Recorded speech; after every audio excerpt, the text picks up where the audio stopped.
Whoa, 45 pending challenges. So many people. So many people. Let's play a random sub. It should stay in Zen mode. If it doesn't... Okay, it's in Zen mode. Ooh, 15-minute chess. Okay, I'm not sure if this is rated or unrated, or who I'm playing even. Okay. Casey Kenny Lau says, OMG, it's me. I don't know if I should trust that. Let's play d5. Let's see what White is up to. We're going to see a London, probably. So many people play the London. I know the game is maybe longer than people like, but the point is just to kind of be chill, hopefully be instructive. Play Queen's Gambit declined. I'm done with gambiting for now. I guess I could have played an Alvin if I really wanted to, but I don't know the strength of my opponent. Tarash. Yeah, Tarash involving c5. It's possible. I'm going to play a normal. Maybe I'll play a Cambridge Springs. Soaking Wet Side says, I find the slower games easier to follow. Yeah, I did a survey. It's somewhere on my Twitch page. Let's play c6.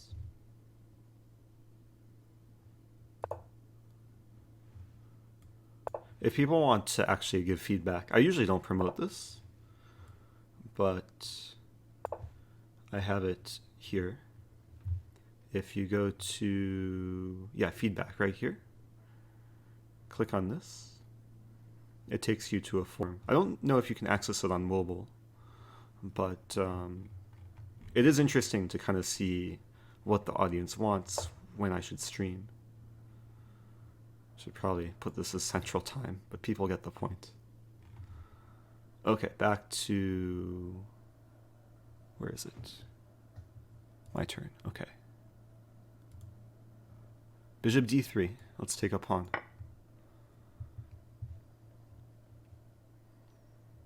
I had this other day, actually. I posted a video to YouTube called The Invincible Pawn. And it was the same position. Opponent started thinking. I should first note, Bishop d3 is a mistake. And this is one of the reasons why Cambridge Springs is so powerful, is because the most natural looking move is not so good. Because if the bishop takes back, then knight e4, and I fork the bishop on g5 and the knight on c3, both with the knight, and the queen also participates, and I'll win a pawn. So it's interesting my opponent is thinking here.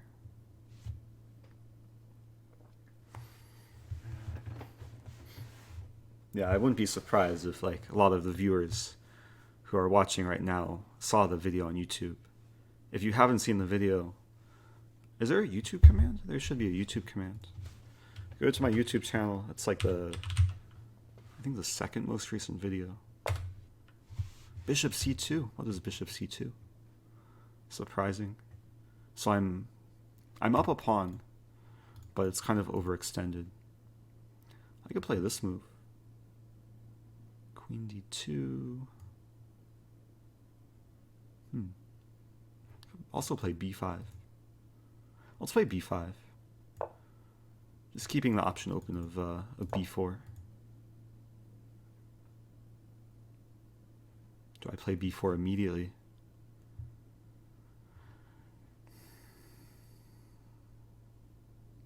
Maybe not. Just seems unnecessary. Could play bishop b7. Just improving slowly but surely. Oh, some interesting structure. This structure can emerge from a lot of like Queen's Gambit positions where white sacks a pawn but has the two center pawns.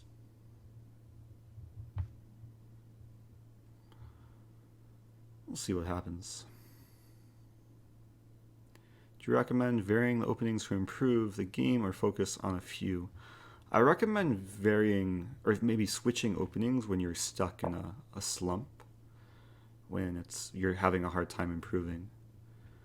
But in general, I would say if you are looking to improve, you should focus more on like strategy, studying top level games, and end games, a bit more than openings. But if you do play a variety of openings, it kind of teaches you a lot more about different structures.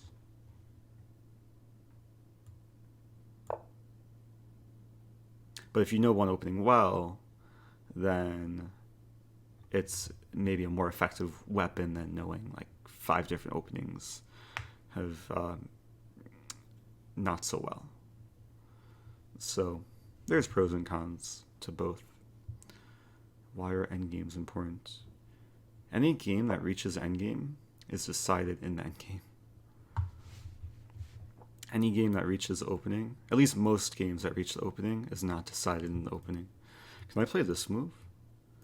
Are we going to have Invincible Pawn Part 2 with c3 coming? c3 coming. Wow, knight a4, c3. Pawn is wedged very deep into white's territory. Bishop a6 looming. Queen and rook are the maybe eventual victims. I initially put my bishop here to play c5, to breathe fire along the long diagonal.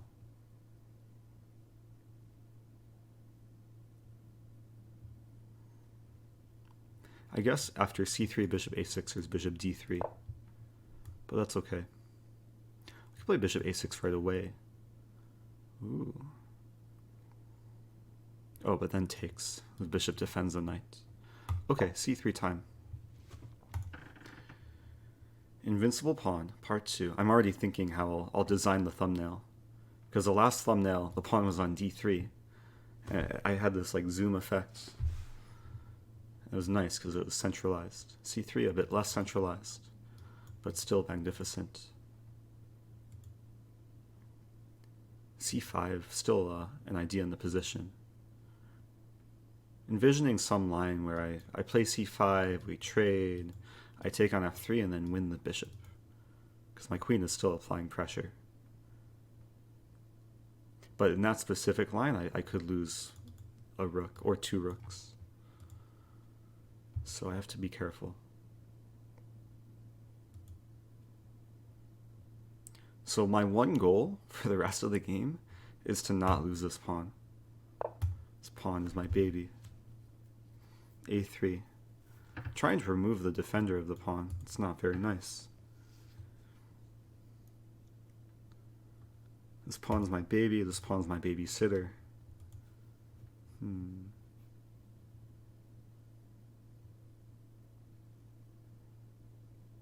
I play bishop a6. Bishop d3, knight e4. Probably doesn't work. This is interesting, but then still this. Oh, so what if I combine ideas? Play bishop a6, bishop d3. We trade bishops and then queen b5. And if we trade on b5, then the knight's trapped. Kind of. Knight has c5, then we trade again. Should be fine. Yeah, let's do that. Because after bishop d3, here, here, here, I'm ready to play a5. So if the queen moves away, I just play a5. And I reinforce the pawn chain.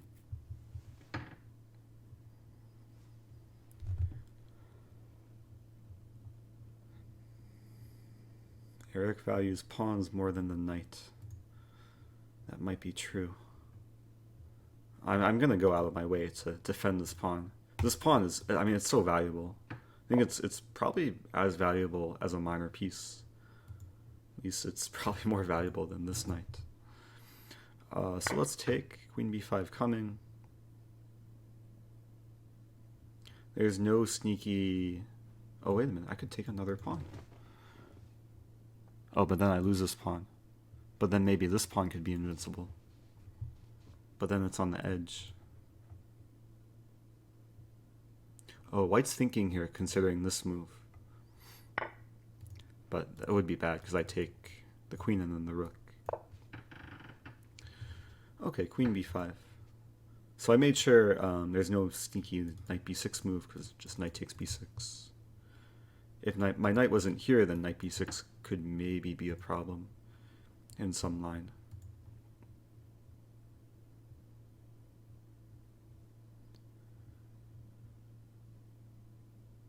So yeah, I'm not sure what white's doing here.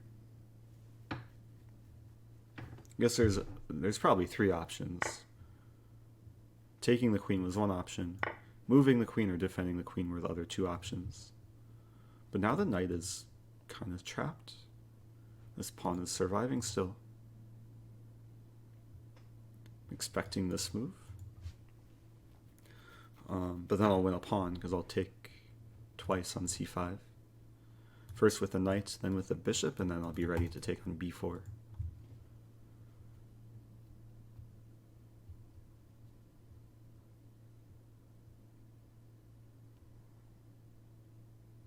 Yeah, I guess he could sack the knight for an invincible pawn, but then I wind up with another invincible pawn. And then I'll reinforce it with everything.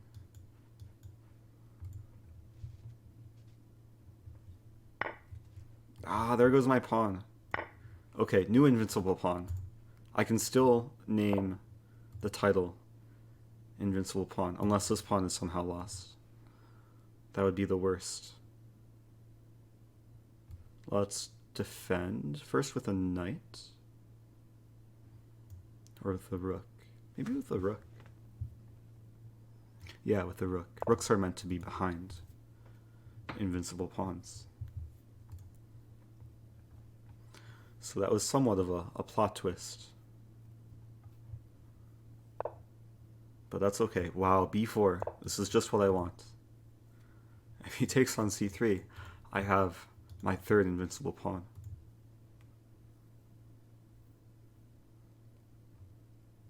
Such a nice pawn chain. a5, soon to come.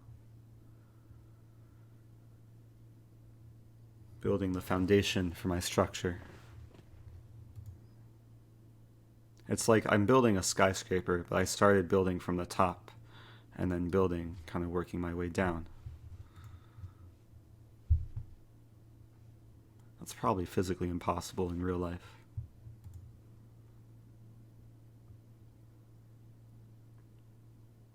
Okay, knight e4 is still an idea.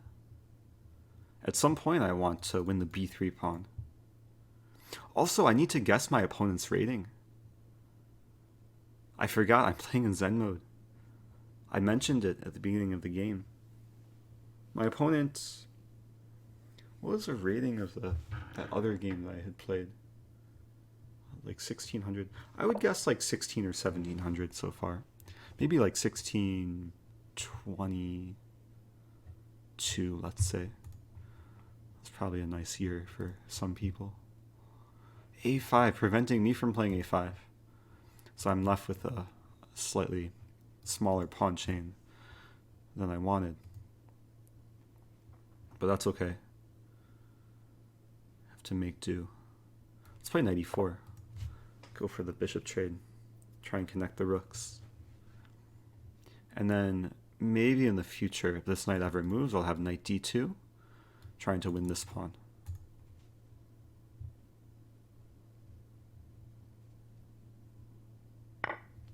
Yeah, okay, so we trade.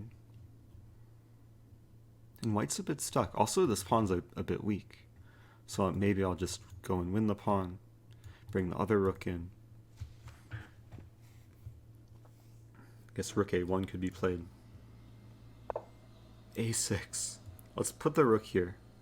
I just want to win the pawn. I can potentially attack the pawn with my other rook and with my knight. So it should not be difficult to win this pawn. And once I win this pawn, my a-pawn will have freedom. And then I can push the pawn. Hopefully to like a4 and then break through. Goldust Tori in the chat. Shout out to Goldust Tori, legendary chess player. I was watching Goldust Tori's stream the other night, and she was watching none other than my Invincible Pawn video. Gold Dust Tori, you're in time to catch Invincible Pawn Part 2. Which pawn was this? I think this started as my B pawn. Because originally my D pawn had went to C3. And then my B pawn reinforced. But which pawn is this? Okay, I'm going all the way back. Oh, that's my C pawn. Yeah, kind of got confusing because it started like that. And then this came here and that came here. So the pawns had many file changes. Okay, I have a battery on the 6th rank. The only way to defend the A pawn is to bring the rook to create a defensive battery. But then the straw that breaks the pawn's back is knight b8. Bile, peace. Peace, emblem 22. Knight b8. Attacking the pawn and setting up for the next game. I probably want to take with a rook. Just trade all the rooks. And give this pawn freedom. Oh, there's knight e5, the counterattack. Knight e5 not played. Wait, my pawn can be pushed. If the pawn turns into a queen, is it still invincible? I can also play knight d2 here. Let's play knight d2.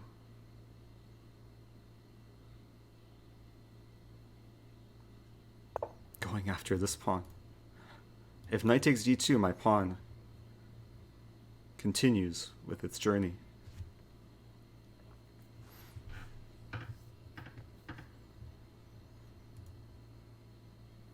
Also, b3 can't really be defended. Ooh. I'm trying to make it so I don't have to promote. But pushing is probably the best move. Oh, I have an idea. Okay, I'm gonna push first. Pawn is still invincible. Threatening mate in 1. Expecting this. There is takes with check, actually. There's also that move. Wow. Okay, let's take this pawn.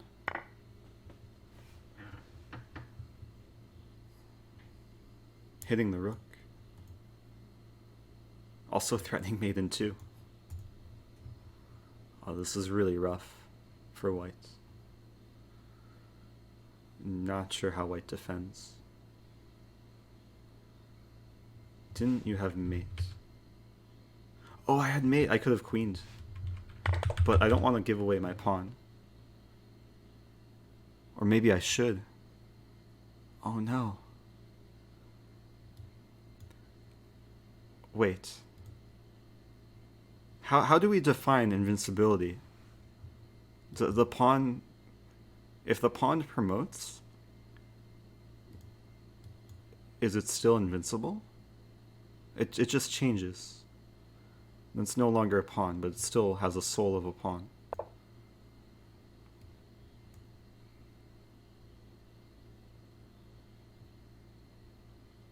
Not sure. This is very philosophical. I guess it was invincible until I queened. I mean, otherwise, the rook was going to take it. GMD illusion. Thanks for the $1. Oh man, people are so upset in the chat. RIP. But RIP to who? Oh, my opponent was rated 1138. What did I guess? 1622. I guess 1622. Oh man. I thought my opponent was playing like reasonably. Actually, like played pretty well for the rating. Give him that. Maybe recognize the danger. Like bishop c2 actually was impressive move. Maybe one of the best moves. His classical rating is 1623. What? Oh wow. Oh. That's cool that I guessed 1622 then. Played chess noobs. interesting casing for the letters. Okay, that's still going on YouTube. YouTube people, you guys can debate how we classify invincible pawns once they promote. Thanks for watching. Subscribe, like, share on Twitter and Reddit and with your friends, and I'll see you in the future. And Gold Dust Tory also says hi to YouTube.